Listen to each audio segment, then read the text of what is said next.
ప్రభుత్వం సంవత్సరం అయిపోయిన సందర్భంగా విజయోత్సవాలు జరుపుకోవాలని చెప్పేసి దాని వేదికగా వరంగల్ అనేది నిర్ణయించుకొని ఇక్కడ కూడా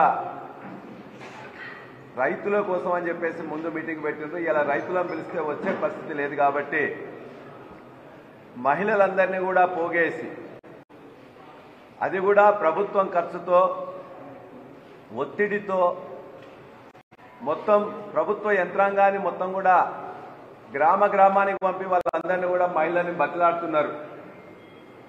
మాకు రైతులు వచ్చేటట్లు లేరు, రైతులు వస్తే కూడా మమ్మల్ని ఎదుగుతారు కాబట్టి ఆ మహిళా సంఘాలకు ఏదో ఇస్తామని చెప్పేసి చెప్తేనే వాళ్ళు వస్తారనే ఉద్దేశంతో వాళ్ళందరినీ కూడా రేపు మహిళలు మాత్రమే అని చెప్పేసి ప్రభుత్వ ప్రోగ్రాం ఒకటి పెట్టి అందులో మా యొక్క విజయోత్సవాలని చెప్పేసి ఇక్కడికి రేవంత్ రెడ్డి తన యొక్క అహంకారపూరితమైన మంత్రివర్గాన్ని తీసుకొని ఇక్కడికి వస్తూ ఉన్నాడు. మేము ఇలా నేను ఇక్కడ వాళ్ళు ఏదైతే కాంగ్రెస్ పార్టీ అంతకుముందు రాహుల్ గాంధీని తీసుకొచ్చి ఇక్కడ మాట్లాడి రైతుల కోసం డిక్లరేషన్ ఇచ్చిందో దాని వరకే మాట్లాడతా.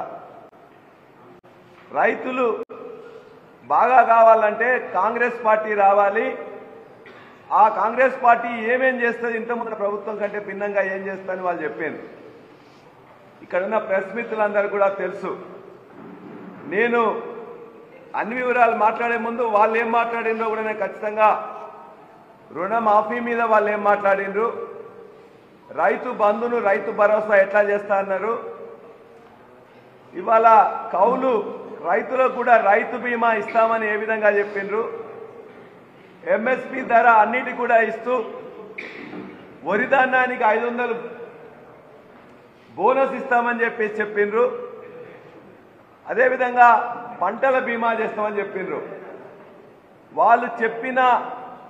వాళ్ళు చేసిన తీర్మానాల్లో ఒక్కటైనా అమలు చేసినా అని చెప్పేసి నేను ఇవాళ ప్రశ్నిస్తున్నా. దయచేసి రాష్ట్ర రైతాంగం కానీ వరంగల్ జిల్లా రైతాంగం కానీ ప్రజలు కానీ దయచేసి ఆలోచించవలసిందిగా కోరుతున్నా. ఒక్కటి కానీ వాళ్ళు చేసినట్టు చూపించినట్లయితే మేమే తప్పని చెప్తాం.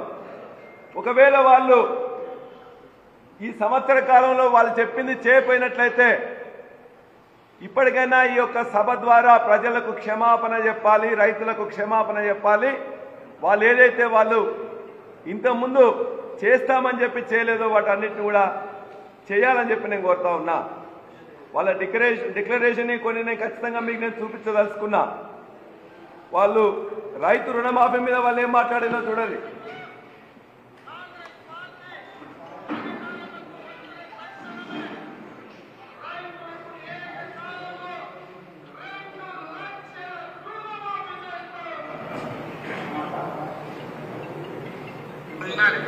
రుణమాఫీ చేసిన వాళ్ళందరికీ విజ్ఞప్తి చేస్తారు. ఎంబడ బ్యాంకు రుణలక్ష్యం చేసుకుంటే జనవరిలో డిసెంబర్ 9 నాటి రాగానే మాఫీ చేస్తారు. ఇలా చంద్రశేఖరరావు ఏమనుకుంటున్నారంటే రుణమాఫీ చేస్తే ఓట్లు కాకపోతే నేనేం చెప్తున్నానంటే రుణమాఫీ అయిన వాళ్ళందరూ ఎంబడ మళ్ళీ రుణలక్ష్యం రుణం తెచ్చుకొని డిసెంబర్ 9 నాటి నాకు మాఫీ చేస్తారు. కాబట్టి రైతులందరికీ నేను విజ్ఞప్తి చేస్తున్నాను. ఎంబడే పోయి బ్యాంకు పోయి లోన్లు తెచ్చుకొని వచ్చిన ఎంబడే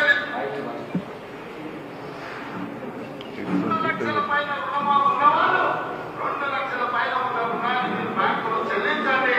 మీరు చెల్లించిన మరుక్షణం ఆ 2 లక్షల రూపాయల కూడా మీ ఖాతాలో వేసే బాధ్యత మా ప్రభుత్వం తీసుకుంటారని చెప్పి నేను ఆ రైతాంగానికి తెలియజేస్తున్నాను. 2 లక్షల పైన ఉండేవాళ్ళు మనం చెప్పేదాన్ని కట్టమంటారు. ఎప్పుడు మనం డబ్బులు కట్టమంటే ఆ రోజు అంత 40 అమౌంట్ వేస్తాం. దాన్ని ఇప్పుడే కట్టి నేను 10 రోజులు అవుతుంది అలాగే చేస్తారు. రైతు రుణమాఫీ మీద 2 లక్షలు చేస్తా, 42 లక్షల మంది రైతులకు ఉన్నది, 40,000 కోట్లు అవుతుందని చెప్పేసి వాళ్ళు మొత్తం కూడా అన్ని పేపర్లు కూడా రాసినాయి.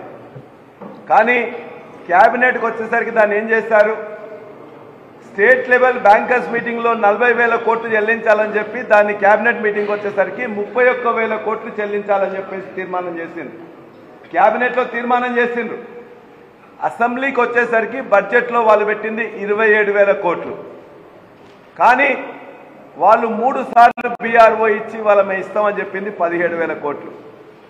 వాళ్ళ యొక్క ముఖ్యమంత్రి కానీ మంత్రులు కానీ ఇప్పటికే చెప్తున్నారు 31,000 కోట్లు ఇవ్వాలి, 42 లక్షల మంది రైతులకు ఇవ్వాలి, 2 లక్షల పైన ఉంటే చేయండి, మీరు కట్టండి అని చెప్పేసి అనేక మంది లక్షలాది మంది రైతులు ఇవాళ 2 లక్షల పైన ఉన్న వాళ్ళు ఆ డబ్బులు కూడా కట్టి మిత్తి కట్టి ఇవాళ ఎదురు చూస్తున్నారు. మీరే చెప్తున్నారు 40% ఇప్పటిదాకా కాలే, 20 లక్షల మంది రైతులకు కూడా రాలే, 22 లక్షల మంది రైతులు ఎదురు చూస్తున్నారు. దరిదాపుగా ఇంకా 15,000 కోట్లు రుణమాఫీ చేయాలి. కాబట్టి ఖచ్చితంగా అది ఇవ్వాలని చెప్పి మేము కోరుతా ఉన్నాం. ఆ రైతు రుణమాఫీ ఎవరికైతే మిగిలిపోయినదో నువ్వు ఒట్లేసి తిట్టి ఇవాళ మొత్తం కూడా ఎన్నికల ముందు, పార్లమెంట్ ఎన్నికల ముందు, అసెంబ్లీ ఎన్నికల ముందు చెప్పినవో నీ విజయోత్సవ సభలో ఇప్పటికైనా క్షమాపణ చెప్పి మిగతా రైతులందరికీ కూడా రుణమాఫీ చేయాలని చెప్పి నేను కోరుతా ఉన్నా. అంతేకాదు రైతు బంధు ఇస్తానని చెప్పిండు, రైతు బంధు ఇస్తానని చెప్పేసి ఇంకేం మాట్లాడిండు, అందులోనే క్లియర్గా చెప్పిండ్రు వాళ్ళు.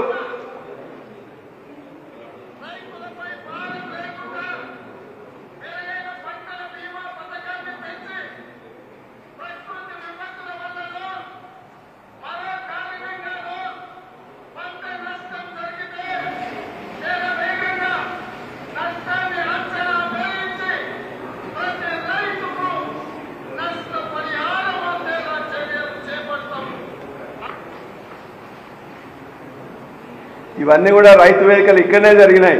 ఇక్కడ కాంగ్రెస్ వస్తే రైతు బంధు బంద్ అవుతున్నారు. ఎందుకు బంద్ అవుతుంది?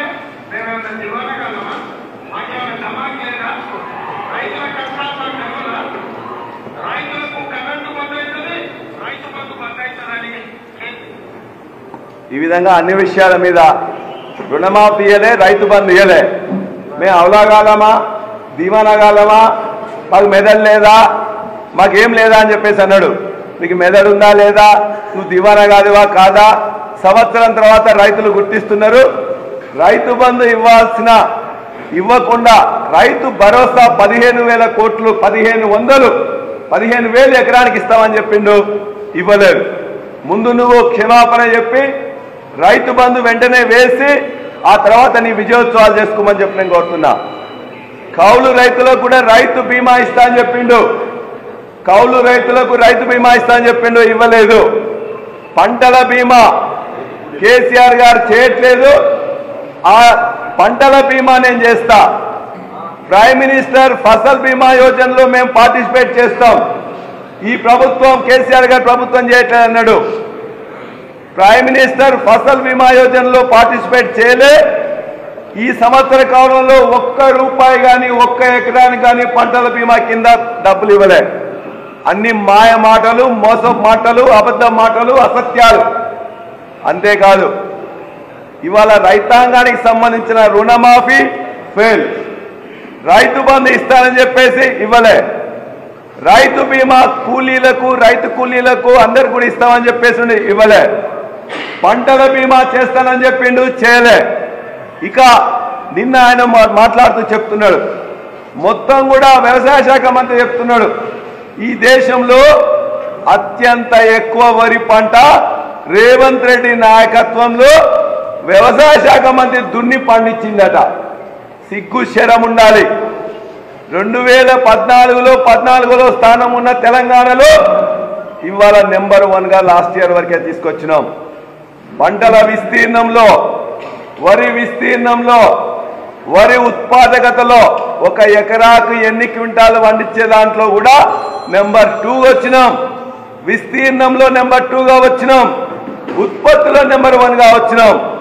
మీరు చేసిన పని ఏం లేదు, చెరువులు బాగు చేసుకున్నాం, 24 గంటల కరెంట్